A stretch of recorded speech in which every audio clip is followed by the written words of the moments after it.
Flaubert had an ambiguous relationship with political domination. A defeated idealist of the 1848s, he seemed to hold conservative views in the 1870s, to say the least. What retrogrades, what savages, how they resemble the people of the League and the Maillotins. Poor France, which will never free itself from the Middle Ages. He wrote in April 1871 to Georges Sand during the Paris Commune. And the Maillotin revolt was a popular uprising that took place in Paris in the 14th century during the reign of Charles VI. And the League is a reference 1 century after to the religious wars. And this is a way of saying that nothing never changes from 1 century to the next. There has never been any progress in the history of mankind, and certainly not in the days following a revolution, according to him. However, he is no less critical of the reactionaries.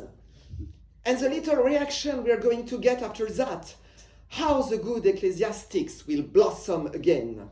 I've come back to St. Anthony, and I'm working violently, so to forget everything about the political situation. And what is interesting as well is the fact that while he is condemning both sides, is a way for him to stay above the fray. We say rester au-dessus de la mêlée en français, to define himself as a master, on a master position. So on the one hand, he criticized the conservative, happy bourgeoisie that we were talking about recently, and even defended gypsies in a very famous letter. He stands for the gypsies people against the society of his time, which was quite courageous. But on the other hand, he was repulsed by the ideas of progress and universal suffrage. And maybe to better dominate his readers and life more generally speaking, he loves paradoxes, and this one is quite pretty. You can read it from this part. Il faut penser en demi-dieu et vivre en bourgeois. If you want to dominate life, you have to think as a god, but to live as a bourgeois. And what is very interesting in this paradox is the fact that to be able to innovate, to transgress in your work as a writer, you have to endure a very orderly and maybe dull life. So there is a kind of balance between how you can dominate yourself and how you can innovate. And two things are working together in his philosophy. So there is maybe surprisingly no contradiction between all his paradoxes. But I would like to clarify his relationship to the question of domination through one of his literary works, Salammbô, and this is a translation that I use for my quotation. In 1862, with Salammbô, Flaubert is not where you expect him to be. Never. This is his second novel after Madame Bovary, which narrates the adulterous loves of a woman in Normandy. I'm not going to speak about that, but what surprise for an author that seems to dominate that kind of subject, Normandy and all the things that you were talking about. And now to embark on a hellish story in Africa at the risk of confusing his readers. And I think this is a way for him to assert himself as a master and better dominate his audience and his literary career. And this is a very interesting drawing. You have this reader who say, un livre nouveau de l'auteur de Madame Bovary, cela doit être assez folichon, very pleasant. Je vais lire cela avant de m'endormir. Just before sleeping, I'm going to enjoy this. And then, a few hours later, after reading Salammbô, our poor man completely dominated by Flaubert. And of course, this is very funny how he can change his subject. And maybe there is a provocation here as well in this slide, because you all know the famous sentence, Madame Bovary, c'est moi. But why not trying Salammbô, that's me? Because it's a very interesting character, the character of Salammbô, to understand the process of writing. A character made of strength and fragility, and above all, a character permanently on the threshold. That will be my main point. She derives, Salammbô, her power for being permanently in an in-between space, present and absent at the exact same time, exactly like the writer. Because you know, Flaubert, he used to say, l'écrivain doit être comme Dieu dans sa création, il est présent partout et il est visible nulle part. And this is true for God, this is true for the writer, and this is true for Salammbô as well, who always appear and disappear, and you never know exactly when she will be on her terrace and everything. And in some passages as well, Flaubert writes, oh, suddenly Salammbô was not there. So, and more profoundly, the novel Salammbô could be a metaphor of the literary process itself, how a writer must dominate his subject as much as be dominated by it, because precisely a writer as well must learn to let go and allow himself to be surprised by unexpected sentences, sequences. And it's not easy when you are a writer, because you want to control everything, you want to dominate. And it was the case for Flaubert, who always spent so many hours, you know, reading and documenting before writing. But if you do that, if you dominate too much your subject, then it's difficult to bring novelty, and this is a kind of balance you have to find. And this is a very interesting sentence as well about Salammbô when he writes, the pedestal is too big for the statue. So the statue is Salammbô, and if you do too much work, if you want to dominate too much the situation, you create a big pedestal that is not maybe fitting to what you want to write and innovate. So to illustrate this balance between different kind of domination, I would like to start the analysis by this idea of a domination of sensations that you can find in the first chapter of Salammbô. So you know, the city of Carthage, founded 9th century before Christ in present day in Tunisia, had to call on a large number of mercenaries to defend itself and expand its activities. But there is a problem at the beginning of the novel, as you know, because the mercenaries, they are waiting for their wages, they are waiting for money, but the city cannot keep its promises, which is the beginning of the drama. So they improvise a feast, and you can see a domination of sensation. They ate and drank in complete freedom, and you can recognize Flaubert lyrical style, a bed of roses bloomed beneath the plane trees, etc., etc. So a kind of flow of sensation, like the joy that a writer can feel, the first sensations when he starts writing his creative process. And you can find as well a representation of that kind of lyrism and overwhelming of sensation. He compares people like streams rushing into a lake that you can never control. And there is as well a very interesting sentence. They were all wide-eyed with joy. You know, this importance of seeing. And he writes as well, they could devour with their eyes what they could not size.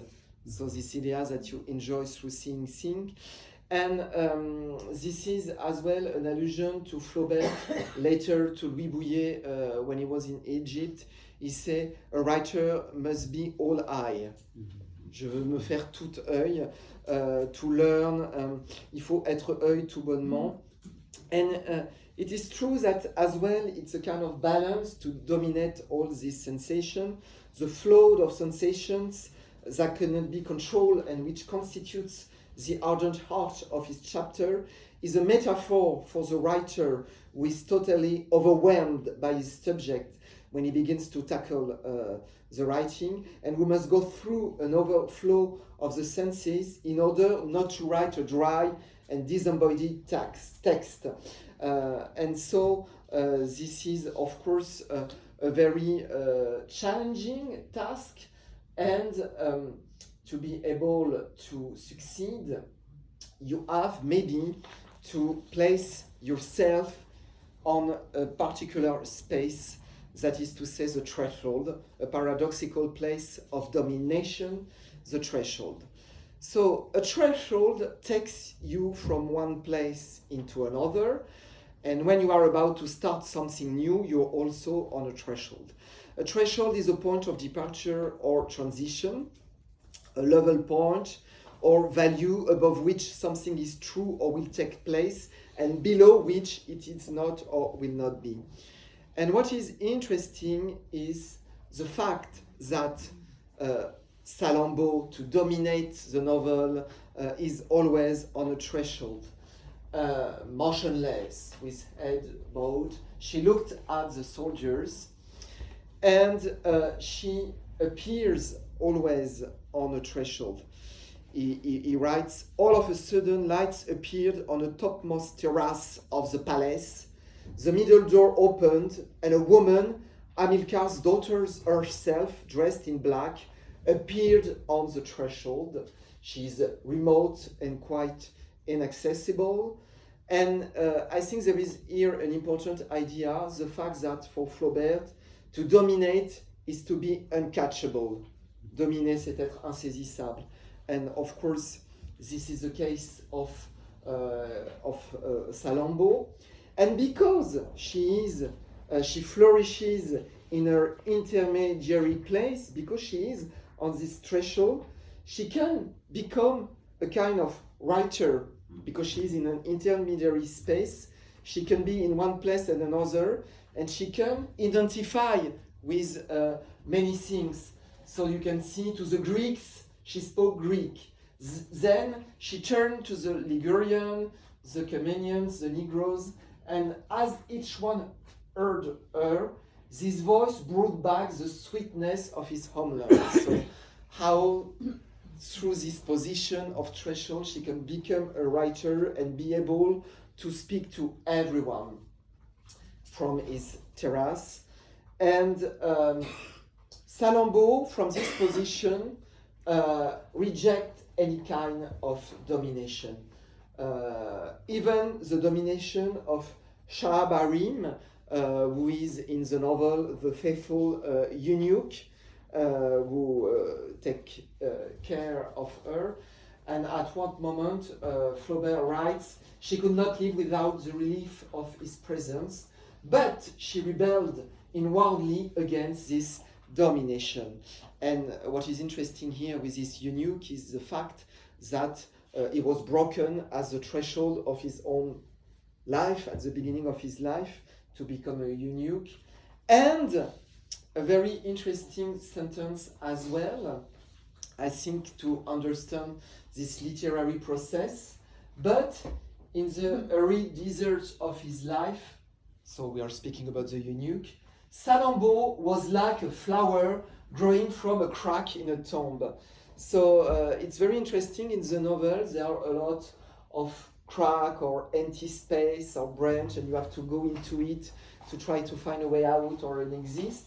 And this is from this failure, from this crack, that you can create a flower, that you can write as a writer from an empty or a white space.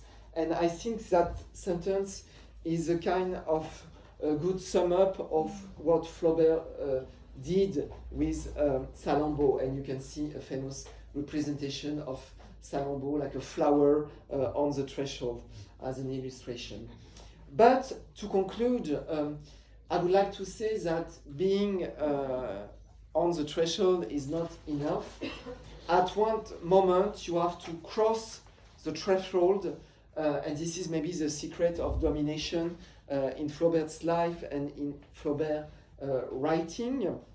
There is this fear, because Salammbô is really a story of domination and fear and power. And there is, of course, the temple, the mysterious temple of Salammbô, which is very precious. No one could go beyond, only the priest could open it, for a temple was not a meeting place for a crowd, but a dwelling peculiar to a deity.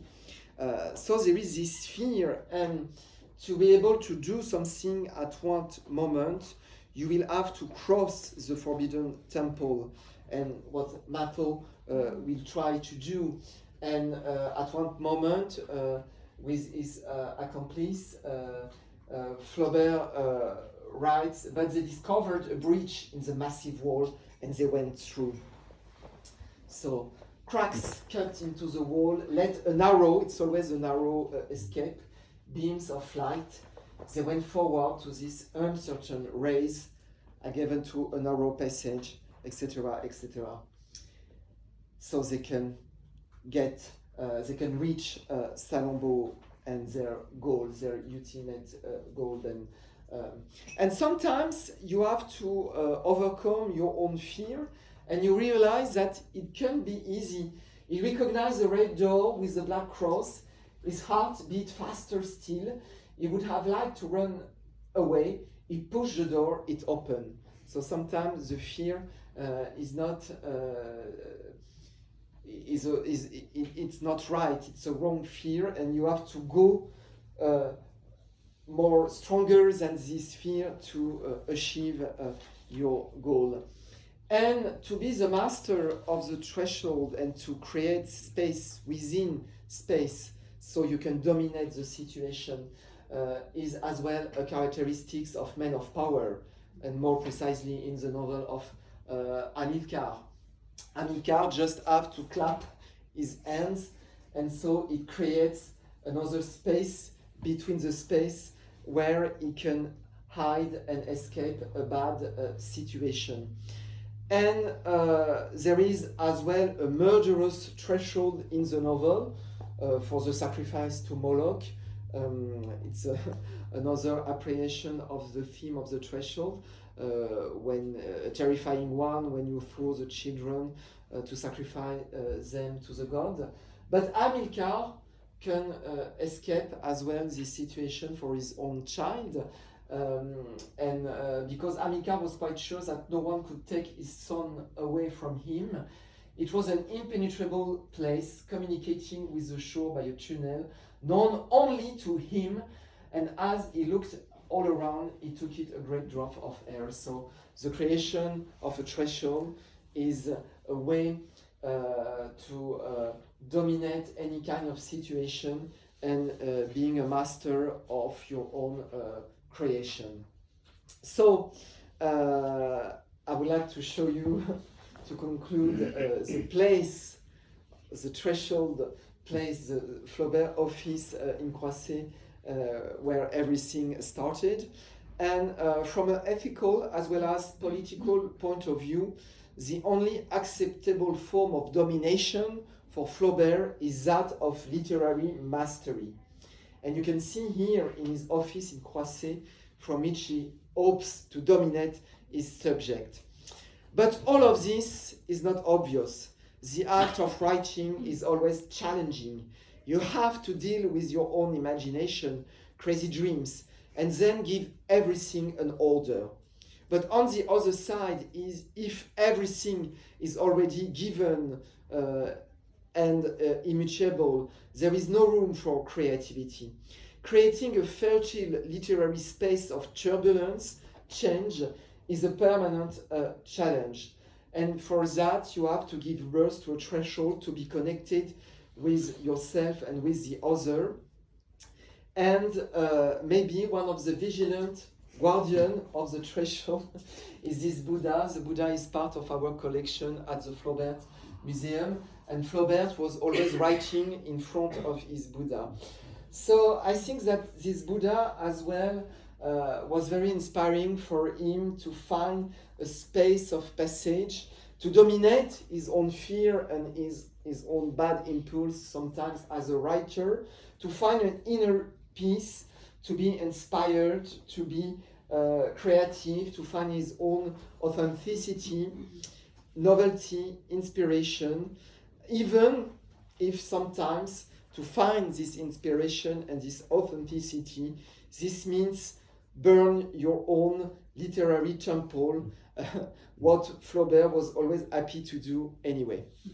Thank you for your attention.